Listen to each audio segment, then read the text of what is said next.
través de juzgados y tribunales donde se necesite, donde haya mayor población y se generen mayores conflictos. Claro está que existen lugares, existen zonas de la República donde es envidiable la cantidad de conflictos es a la baja, al mínimo, y es ahí donde se puede replantear una redistribución de cargas, de recurso personal, para eficientar mejor los recursos con los que contamos. Por otro lado, dentro de estas acciones a mediano plazo, para mejorar esa percepción que tenemos del órgano judicial, se logra proponer mediante la elaboración, una investigación en el tiempo que sea necesario para preparar proyectos de leyes que coadyuven a la administración de justicia.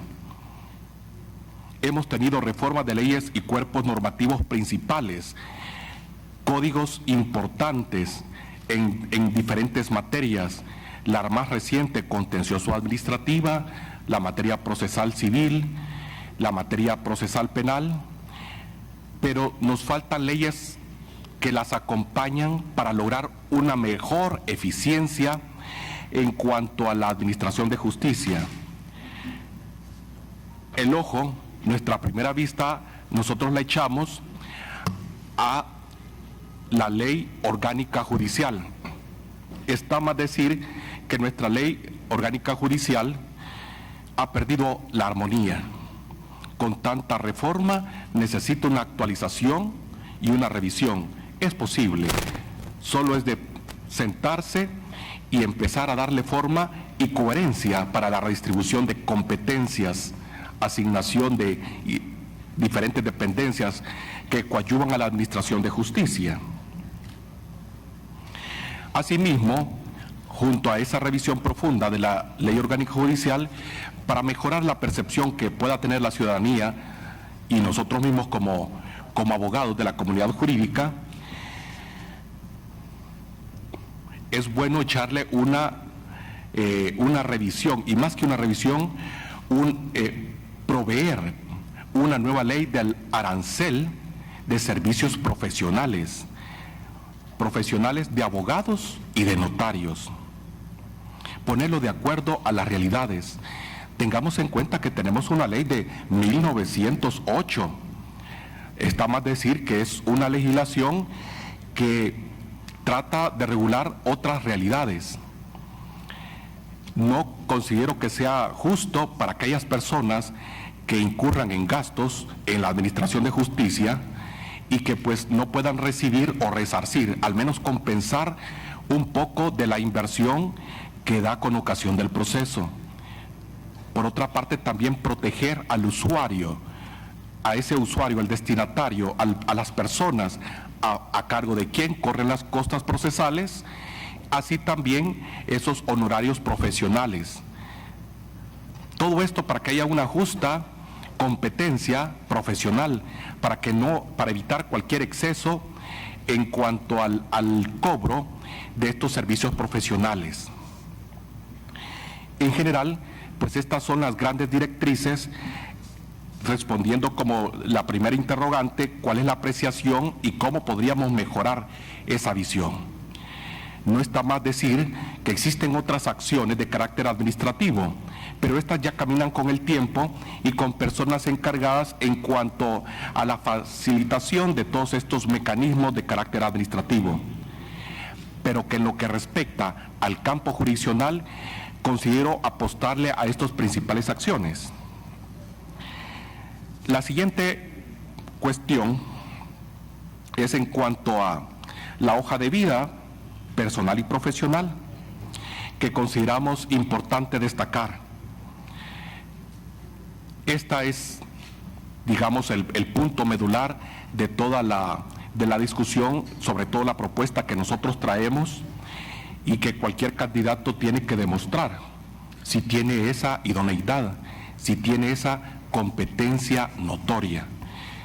Todos los que pasamos aquí está comprobado con nuestras solvencias y constancias emitidas por las diferentes instituciones públicas, ha quedado demostrado que logramos esa moralidad.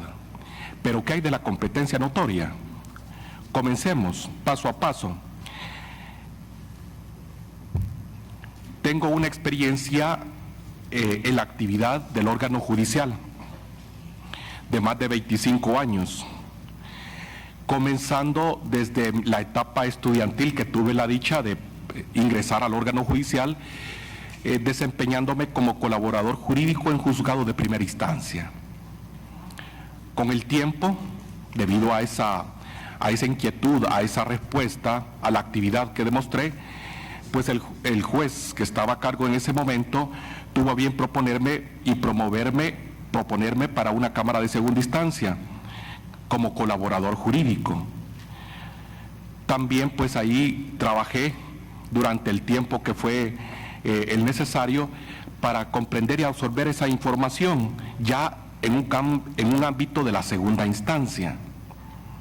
Es de resaltar que tanto en la primera como en la segunda instancia como colaborador judicial, pues desarrollé esas aptitudes de sustanciación de procesos, de redacción de resoluciones judiciales y sentencias. Pues para todos es sabido, para la comunidad jurídica, que nosotros cuando desempeñamos tareas de resolutor, como le llama cariñosamente la comunidad jurídica, pues uno es el que redacta el proyecto de resolución, la propuesta. Pues ahí pude afinar esa parte motivacional de las resoluciones que es tan importante para una resolución, tan importante que está protegida por un rango constitucional.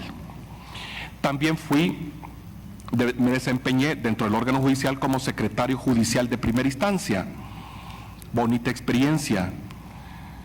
Esto me ayudó a mejor comprender el manejo y el trámite de lo que puede comportarse un juzgado, el manejo de personal, que eran aproximadamente 14 miembros del juzgado, cómo manejar al personal administrativamente, cómo tramitar y ordenar un despacho judicial, una experiencia inolvidable como secretario judicial de primera instancia.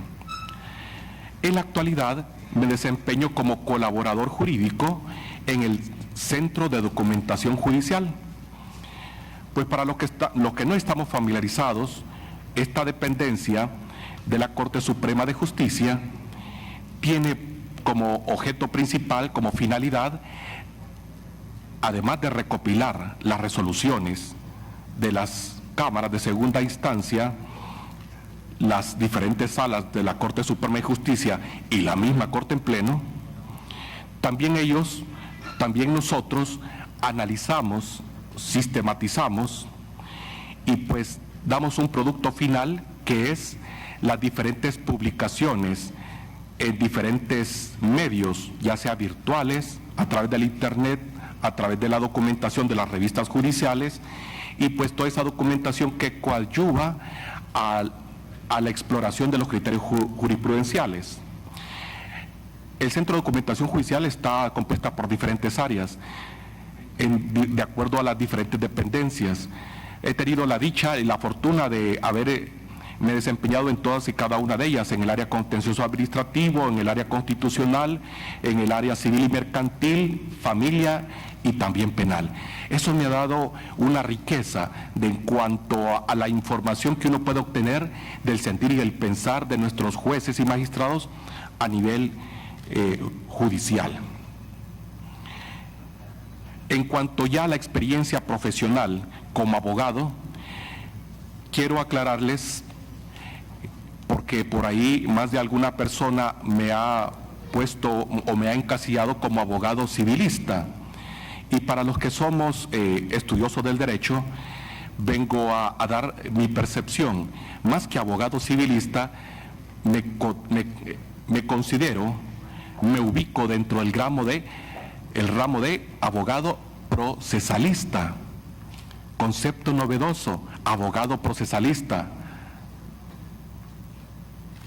Aclaro que soy el único abogado en la República que tiene esa especialidad, gracias a la Universidad Española, a la Universidad Internacional de Andalucía, que tuvo a bien ofrecerme una beca para estudiar una maestría, precisamente en Derecho Procesal, Civil y Patrimonio, 500 horas, 11 módulos, 54 profesores que nos sometieron a temperaturas bastante elevadas para sacar las mejores opiniones y mentes que podríamos regresar a la vuelta de la esquina a nuestros diferentes países a la implementación de las leyes procesales.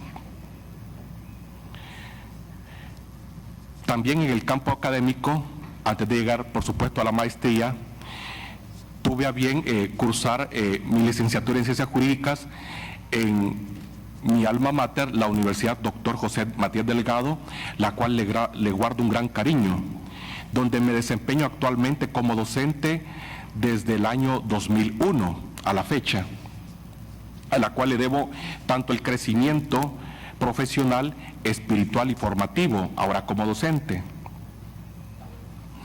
No solamente en la Universidad Dr. José Matías Delgado me he desempeñado como docente universitario, tratando de trasladar esa información a la comunidad jurídica, sino que he visitado las diferentes casas de estudio, comenzando desde la Universidad Nacional de El Salvador en sus diferentes regionales, universidades privadas, casi la mayoría, y las agoto, de las universidades que agrupan la Asociación de AUPRIDES, si es que al pensar Universidad Evangélica de El Salvador, Universidad Tecnológica, Universidad La UCA Centroamericana, Universidad Francisco Gavidia, y todas las universidades han tenido esa diferencia de acogerme en sus casas para impartir clases, cursos, talleres y diplomados. También puedo sumar a esto, como enriquecimiento a mi formación profesional, el desempeñarme desde hace aproximadamente más de 15 años, casi 18, para ser más preciso, como capacitador del Centro de Documentación, del Consejo Nacional de la Judicatura, en la Escuela de Capacitación Judicial. Es otra experiencia enriquecedora, donde ya no solamente con la inocencia de los jóvenes universitarios uno puede explorar cuáles son sus inquietudes y reflexiones, sino también con el vivir y el pensar de nuestros jueces y magistrados. ¿Cuáles son las dificultades de la interpretación de la ley? En cuanto al área procesal, pues es más está decir, y ustedes tienen ahí la documentación, he impartido más de 100 cursos, talleres y diplomados en la Escuela de Capacitación Judicial, que todavía siguen confiando en mí y sigo prestando mis servicios para la comunidad. También no he dejado por fuera al otro sector importante, que son los abogados de libre ejercicio. Estoy en una constante comunicación e impartiendo cursos a través de cursos libres dirigidos a abogados en el libre ejercicio, y también a las diferentes asociaciones de abogados, con el afán de armonizar los diferentes conceptos, teorías modernas y las actualizaciones respecto al derecho procesal. Finalmente, considero que aquí es importante también resaltar el sector de capacitador de personal de diferentes instituciones públicas. Instituciones públicas a través de las cuales he capacitado en cuanto al aspecto de las ciencias procesales. Por mencionar algunas: el Ministerio de Hacienda, Ministerio de Salud, Ministerio de Gobernación, Centro Nacional de Registros, Tribunal del Servicio Civil, bancos estatales y privados, la misma Corte Suprema de Justicia, el Ministerio Público, tanto la Procuraduría General de la República como la Fiscalía General de la República. Como verán, pues he tocado y he tenido la oportunidad de tener una percepción, una interacción, un crecimiento en diferentes áreas, tanto en el área docente universitaria, capacitación judicial, capacitación profesional y capacitación en el sector gubernamental. Esto me ha dado bastante riqueza en el crecimiento de afrontar los problemas de interpretación de ley. También puedo resaltar, entre otras facetas, que el Centro de Estudios de Justicia para las Américas, conocido como CEJA, me ha llamado para ser consultor y expositor a nivel continental, para resaltar en la última intervención que tuve, que fue la más, que tuve una buena experiencia, fue para ilustrar a la Corte Suprema de Chile en cuanto a la implementación del cambio de un código oral, para compartir las experiencias salvadoreñas, qué es lo que nosotros tenemos y qué es lo que les puede servir a ellos de insumo. Identificaron algunos capacitadores, algunos conferencistas y pues tuvieron a bien compartir. Me considero un estudioso de la jurisprudencia. Si 20 años son pocos, pues yo considero que son bastante suficientes para tener el sentido, la interpretación y la comprensión sistemática de la jurisprudencia nacional a través de la actividad que me desempeño actualmente. Para no cansarlos en este aspecto, lo último que deseo resaltar es que formo parte, miembro activo del Instituto Iberoamericano de Derecho Procesal desde el año 2001. Recuerdo yo las palabras del doctor Cipriano Gómez Lara, un procesalista mexicano, para quienes lo conocerán, de derecho procesal. Me invitó, me vio los ojos y vio la chispa de la intención de investigar y aportar a la sociedad. Y pues me propuso para el año 2002 formar parte como miembro del Instituto Iberoamericano. ¿Quiénes nos agrupan ahí? Las personas que destacan en cuanto a su investigación, reflexión y contribución a sus diferentes países. Ese es un honor para un salvadoreño, formar parte de una institución a nivel continental, incluyendo España y Portugal. El ser reconocido a tan corta edad, porque ustedes sumarán la que tengo ahora y le descontamos los 18, pues no tuvieron mal ojo, porque vine para quedarme. Dentro de esas actividades, pues, ¿qué es lo que ellos vieron como principales actividades? Pues permiten demostrarle algunas de mis obras. Estas son obras tangibles, además de opiniones, sino que son documentos que han sido publicados a través de la historia. Ese es uno de ellos, que fue el primero. Puedo demostrarle un poco más de que mi pensamiento, mi interpretación ha sido dispuesto para el público en general y la comunidad jurídica. Otro documento, impugnación a las resoluciones judiciales. Siguiente documento, publicado, facultades de defensa y representación del abogado, que cubre toda la investigación en cuanto al derecho a la defensa. Es otro material.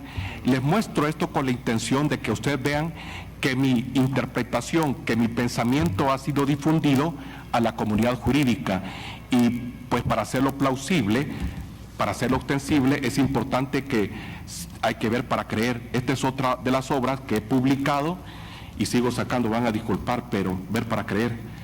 Esta es una de las principales obras en las cuales que he participado, de obra de carácter colectiva, que es el manual del Código Procesal Civil y Mercantil comentado, ¿verdad?, que ya va en tercera edición. Este documento no lo hice solo, es demasiado, hay que ser honesto y humilde, sino que lo hice juntamente con un español, don Juan Carlos Cabañas García, y un uruguayo, Santiago Garderes. Los tres trabajamos en conjunto y pudimos sacar este manual. ¿Cuál es la intención del manual del procesal civil y mercantil? Ofrecer propuestas de interpretación de ley procesal sobre la implementación del Código Procesal Civil y Mercantil. Los últimos, bueno, no los traje todos, pero por lo menos los procesos declarativos, el común y el abreviado, importancia grande porque hasta la ley contencioso administrativo se alimenta del procesal civil y mercantil y dibuja y utiliza estos tipos de procesos. Y este es uno de los principales herramientas en cuanto a la protección al derecho a la defensa en sede ordinaria, es decir, en materia patrimonial, la nulidad de actuaciones procesales. La intención de hacer esta exhibición es para que ustedes, para que el pueblo salvadoreño conozca lo que tiene, conozca a la persona que tienen enfrente, que se propone como un candidato para formar parte de la Corte Suprema de Justicia. No hay nada improvisado, no hay nada que no ha sido medido y pesado. ¿Qué puedo perfilarme dentro de todo esto que he dicho para la Corte Suprema de Justicia? Es que, si bien es cierto que es importante el derecho sustantivo, la interpretación de la norma que resuelve el caso concreto a través de sus sentencias, no tenemos sentencias si no existe proceso. Desde una demanda, plazos, pruebas, medidas cautelares y efectos de sentencia. Esa es mi fortaleza, el darle color, matiz, el verdadero rostro en cuanto al debido proceso que llama la Constitución, que históricamente las diferentes salas de lo constitucional le han llamado el proceso constitucional, el proceso constitucionalmente configurado, lo que llaman los españoles la tutela judicial efectiva. Esa es la fortaleza en cuanto a se propone. ¿Y qué tiene que ver el procesal civil con el derecho constitucional? Pues simplemente la ley de procedimientos constitucionales es una ley especial. Y como ley especial, no regula todos los apartados, todos los aspectos que puedan suceder en un trámite. ¿Qué le da el Código Procesal Civil y Mercantil? La especialidad como abogado procesalista que soy en cuanto a los trámites y las normas. Pues le da supletoriamente todos aspectos en los cuales las leyes especiales no Licenciado, tienen. le pediría que si podría ir terminando su presentación general, porque necesitamos hacer las preguntas respectivas. Correcto, con esto cierro, muy amable. Esta ciencia del derecho procesal le da la oportunidad al derecho constitucional a nutrirse, porque es la norma supletoria, es el derecho común. Es importante tener en cuenta la fortaleza del derecho procesal, porque cumple las expectativas en cuanto a efectos de la sentencia, medidas cautelares, pruebas y los requisitos. Lo que me motiva aquí, en pocas palabras, es brindar la información, brindar mis capacidades en cuanto a la seguridad jurídica, en cuanto a la legalidad, en cuanto a respetar el precedente legal, hasta donde fuera posible y el derecho lo permita. Muy amable. Comenzaremos la ronda de preguntas con el diputado Roberto Leonardo Bonilla. Buenos días. Perdón, licenciado Canales. Para servirle. Bienvenido a esta subcomisión. Bueno, mi pregunta es básica. ¿Cuál es su apreciación sobre el actual procedimiento disciplinario de sanciones a jueces y magistrados? ¿Cree usted que se vulnera la Constitución? Solamente. Perdón, ¿me dice él? Le repito la pregunta. Sí, por favor, sí. ¿Cuál es su apreciación sobre el actual procedimiento disciplinario de sanciones a jueces y magistrados? ¿Cree usted que se vulnera la Constitución? Sí. ¿Usted ha percibido alguna parte de la ley, un aspecto puntual que vulnera esa ley? No, tenemos una lista de preguntas, algunas vienen de organizaciones, de ciudadanía, y entre esas he destacado esta: ¿cuál es la apreciación sobre el procedimiento disciplinario y sanciones a jueces? Entiendo que existe un proceso y la pregunta puntualmente es si usted considera que se vulnera la Constitución. Sí, mire, dentro de estos reglamentos, y si como es un reglamento generado por la misma órgano judicial, la misma Corte Plena, pues muchas veces los abogados no tenemos mayor información, mayor acercamiento con las leyes, sobre todo cuando no son de carácter general. El mismo Centro de Documentación Judicial, que se encarga de publicitar la legislación de carácter general y vinculante, pues genera aquellas que se publican en el diario oficial. Sobre el conocimiento directo, les soy honesto, no tengo mayor información sobre este reglamento. Por eso les decía qué aspecto de la ley, porque abarca desde el inicio de una investigación hasta la imposición de una sanción, que puede ser la inhabilitación o la suspensión o remoción definitiva de un funcionario jurisdiccional. Por eso era mi pregunta precisa para saber qué aspecto consideraban que reñía con la Constitución, teniendo en cuenta todo el trámite, porque lo que se tiene que respetar, sin duda alguna, aquí es el derecho a la defensa. Dice el artículo 11 de nuestra Constitución que ninguna persona puede ser privada de ningún derecho sin ser previamente oída y vencida en juicio, con arreglo a las leyes. Es decir, que tiene que dársele el derecho a la audiencia, a defenderse. Es importante que cualquier cuerpo normativo, y entre ellos una ley procesal, respete ese derecho a la audiencia. No podemos concebir, nosotros los procesalistas a nivel continental, no podemos admitir ningún procedimiento, ningún trámite donde no exista la posibilidad de escuchar aquella parte a quien va a vincular y va a afectar la resolución judicial. Muchas gracias. Continúa en el orden el diputado Handal. Gracias, coordinador. Buenos días a todas y todos los asistentes, a todos los medios televisivos y de comunicaciones que están presentes. Por supuesto, a usted, buenos días, licenciado. Buenos días, diputado Handal. Quisiera hacer, como veo que usted está especializado en procesal, vamos a ver si esta pregunta va por ahí. He mencionado dos, pero quiero oír esta. En la inconstitucionalidad 122-214 se conoció sobre el decreto legislativo mediante el cual se nombró a Tito Edmundo Celada como miembro propietario del Consejo Nacional de la Judicatura. Se aplicaron criterios jurisprudenciales. Así es, correcto. Algo mudo, amanecido hoy. Se aplicaron criterios jurisprudenciales del 2013 en adelante. Sin embargo, el nombramiento de Celada fue del 2010. Explique cómo opera el efecto ex nunc de las sentencias de inconstitucionalidad en el caso señalado. Correcto, comprendo su pregunta, muy importante, muy interesante, y efectivamente tiene mucho que ver, bueno, todo que ver con el área procesal.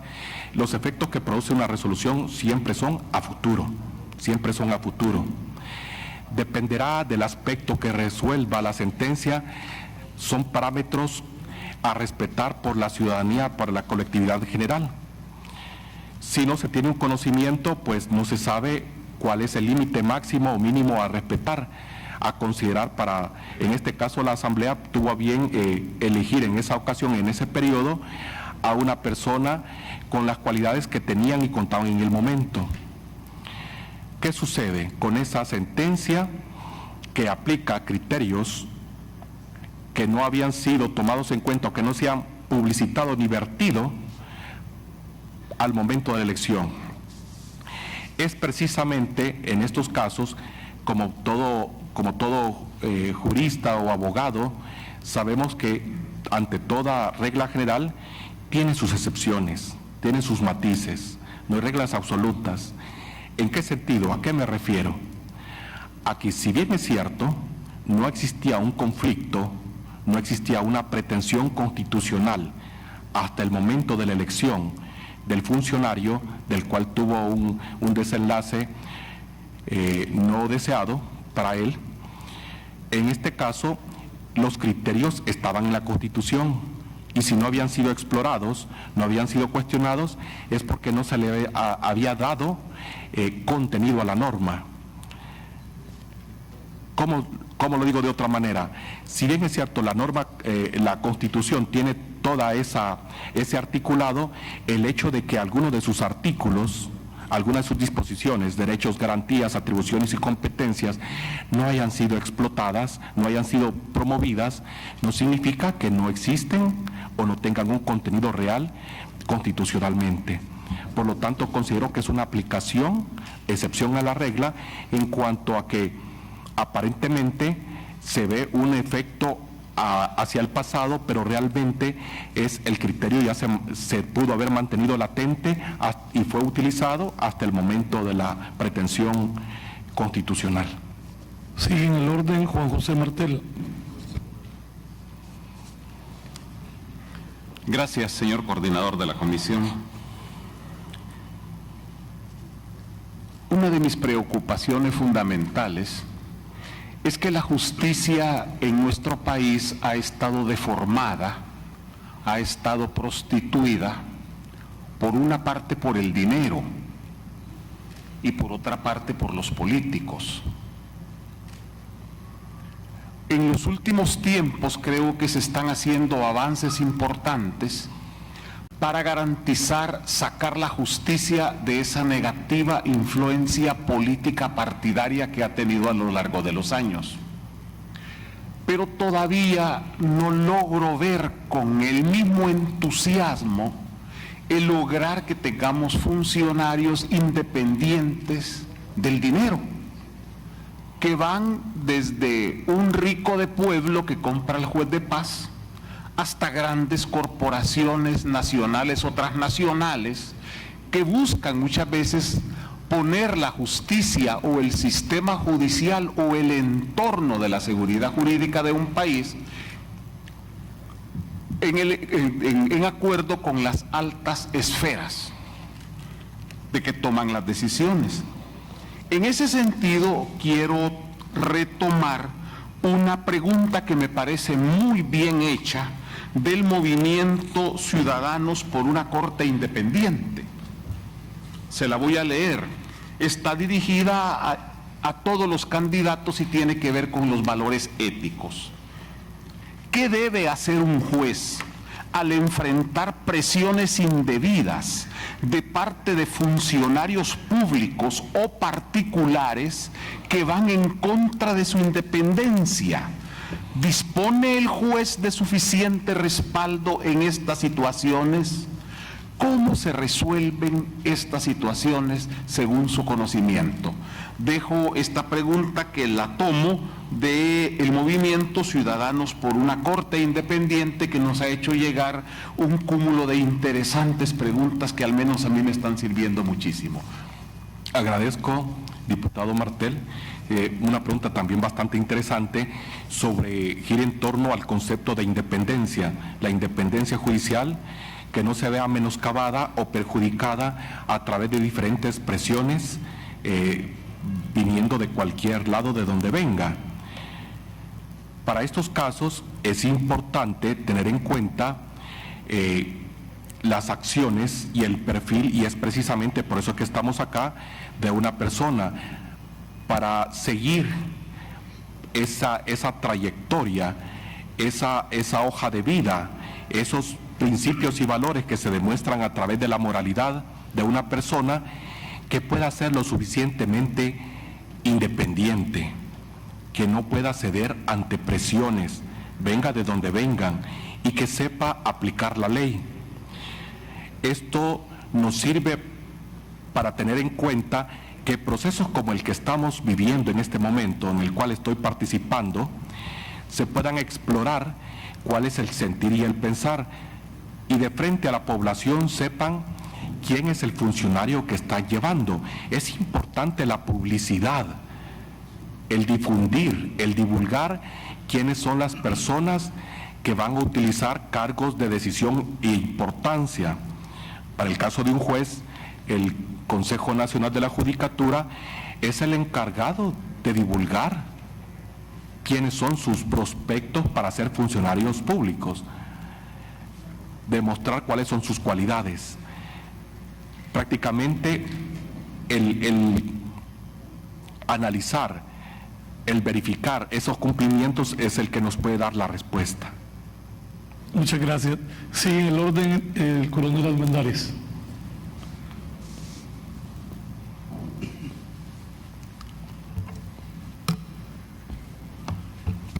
Gracias, señor coordinador. No tengo ninguna pregunta. Sí, en el orden, Jorge Uriel Mazariego. Gracias, diputado, colega coordinador. Buenos días a todos los presentes. Buenos días, pueblo salvadoreño. Buenos días, licenciado. Señor diputado. Es muy interesante todo lo que usted ha vertido, su hoja de vida. Cuando comenzó usted a hablar de la competencia notoria, más que todo solo escuché competencia laboral y no notoria, que yo creo que no son las cosas, no es la misma cosa, sino que es un ámbito totalmente más amplio. Pero mi pregunta va dirigido con respecto a los cambios que usted dijo que pudiera hacer, que es en el órgano judicial, que serían los cambios, usted dijo que pudieran haber cambios corto, mediano y largo plazo. Correcto. Cuando dice en capacitaciones a los jueces, para poder de una manera u otra tratar de desintoxicar, si se puede decir así, los juzgados, porque sabemos como abogados que están totalmente saturados. Entonces, si usted habla de capacitación, me viene a mí con la idea de que por falta de capacidad de los jueces es que está totalmente saturado, o que en realidad abonaría usted, o si en realidad no es solo la falta de capacidad en los juzgados, licenciado. Correcto. El rostro actual del órgano judicial es multifacético, son muchas variantes las que influyen. Es por eso que un cuerpo colegiado como la Corte Suprema de Justicia tiene al frente diferentes magistrados, los cuales pueden tener opiniones enriquecedoras respecto a dónde hacer énfasis. En mi caso, desde mi punto de vista, por provenir del sector de la academia, de la investigación y de la formación, interpretación de ley procesal, es el aspecto donde considero hacer énfasis. En estos últimos 20 años, en el cual he ejercido como colaborador analizando la sentencia, la jurisprudencia a nivel nacional de las cámaras y las salas, he podido percibir algunas inconsistencias o falta de armonía al momento de aplicar la ley, y que eso pues viene de alguna manera a restringir y afectar el derecho que todo ciudadano tiene para la protección jurisdiccional. El problema es bastante complejo, no se resuelve así de tan fácil y tan sencillo. Otro aspecto del cual habló el diputado Bonilla es en cuanto a la disciplina, ejercer la disciplina para aquellos actos de aquellos jueces o magistrados que de alguna u otra forma no cumplan con sus respectivas obligaciones y responsabilidades. Ese es otro aspecto, el que también se tiene que tener en cuenta. Como le digo, es un problema bastante complejo que puede ser abordado de diferentes perspectivas. Pues yo me encajo en esa parte en cuanto al fortalecimiento de las debilidades, en cuanto a la sustanciación y la resolución de los procesos. Gracias. Diputado Tenorio. Muchas gracias, coordinador. Buenos días a todos. Buenos días, licenciado. El artículo 133 de la Constitución establece quienes tienen exclusivamente iniciativa de ley. En su primer inciso establece que son los diputados. Correcto. En su numeral 3 establece que es la Corte Suprema de Justicia en materias relativas al órgano judicial, al ejercicio del notariado y de la abogacía y a la jurisdicción y competencia de los tribunales. En resumen, es lo que establece el artículo 133 de la Constitución. La Sala de lo Constitucional, cuando resuelve en la sentencia relativa a las reformas a la ley de probidad, las cuales declaró inconstitucionales, agrega además que para efectos de las iniciativas relativas al órgano judicial y a las demás materias que enumera el numeral 3 del artículo 133 de la Constitución, solamente la Corte Suprema de Justicia tendrá iniciativa en ese sentido, inhibiendo a los diputados de impulsar cualquier reforma relativa a la materia que le compete a la Corte Suprema de Justicia. No obstante, el constituyente no limita en ningún momento a los diputados de la Asamblea Legislativa. Yo quiero preguntarle, licenciado Canales, si usted está de acuerdo con esa resolución que la Corte estableció en esa sentencia. Importante pregunta sobre competencias, ¿verdad? Un funcionario no tiene más atribuciones que las señaladas por la ley. En este caso, al analizar de manera rápida el artículo 133 y teniendo en cuenta los antecedentes de esa sentencia, es importante reconocer la claridad de la legislación, el alcance de la misma, tanto en cuanto a la extensión de atribuciones como a la restricción expresa. Claro está que el artículo 133 ordinal primero aparece de alguna forma cuando menciona que tienen iniciativa de ley los diputados, no aparece ninguna restricción. Y en cuanto mencionan a la Corte Suprema de Justicia, definitivamente tiene que ver completamente todo, sobre la sección de probidad, es en cuanto a la materia y su funcionamiento. Les soy honesto, el contenido concreto, como todo abogado tenemos que tener el documento para ver cuál es el sustrato del cual fue planteado, del cual fue decidido. Pero mi opinión al respecto sobre este punto, de manera muy general, es que un funcionario, cualquiera sea su denominación, su importancia, su rango, en este caso el primer órgano del Estado, no debe tener más atribuciones, ni restársele atribuciones que la ley expresamente le haya otorgado. Por lo tanto, en este sentido, habría que analizar el contenido de la sentencia, pero rápidamente podría yo concluir que el contenido, las argumentaciones o la motivación judicial no las comparto. En cuanto al contenido de la función directamente, habría que analizar de contenido si tiene esas funciones. Es decir, que hay diferentes interpretaciones, una extensiva y otra progresiva, y excluir de las competencias y atribuciones a la Asamblea Legislativa como primer órgano de Estado, si bien es cierto hay límites, porque la misma Constitución le da límites al legislador, pues es importante analizarlas. Bueno. Su formación es más que todo en procedimientos civiles y mercantiles, y no tanto en derecho constitucional. Por lo tanto, licenciado, ¿usted aspira a magistrado de la sala de lo civil o de la sala de lo constitucional? Puntual, por favor. Interesante pregunta.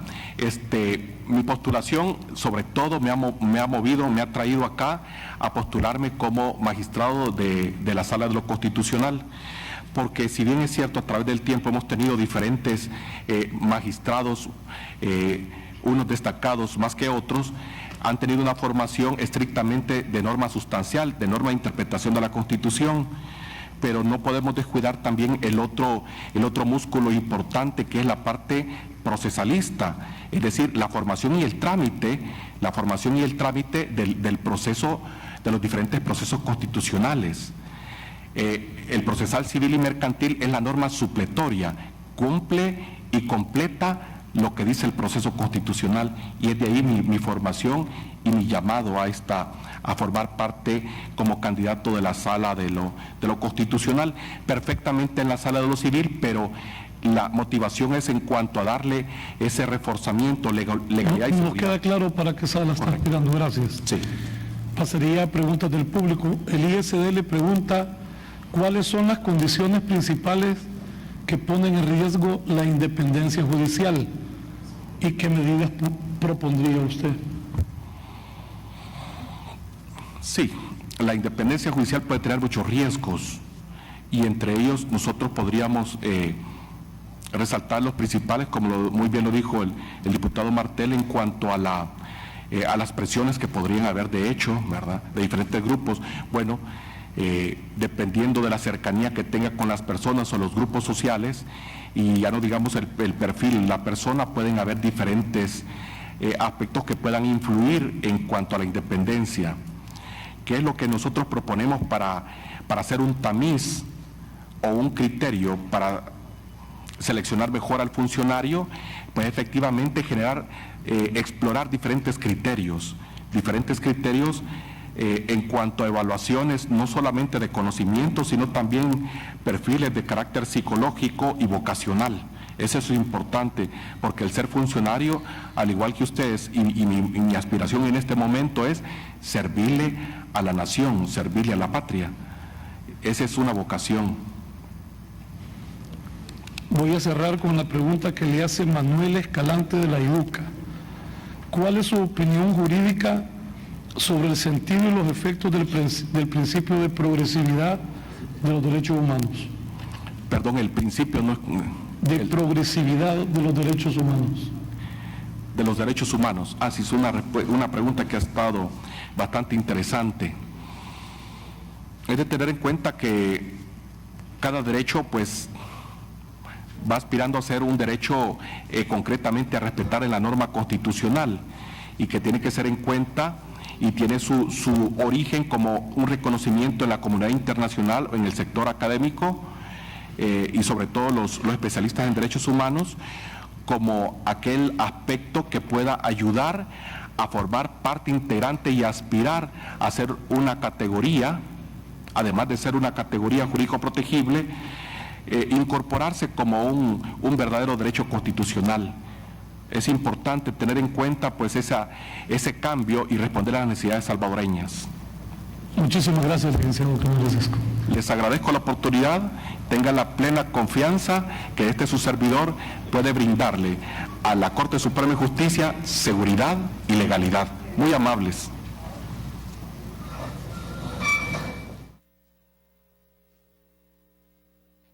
Bien, así finaliza la participación del licenciado Óscar Antonio Canales Cisco, el primero de los invitados a esta subcomisión. Se despide de los diputados miembros de la mesa que están presidiendo obviamente y quienes son los que están a cargo de todo este proceso de evaluación. Hay que comentar algo.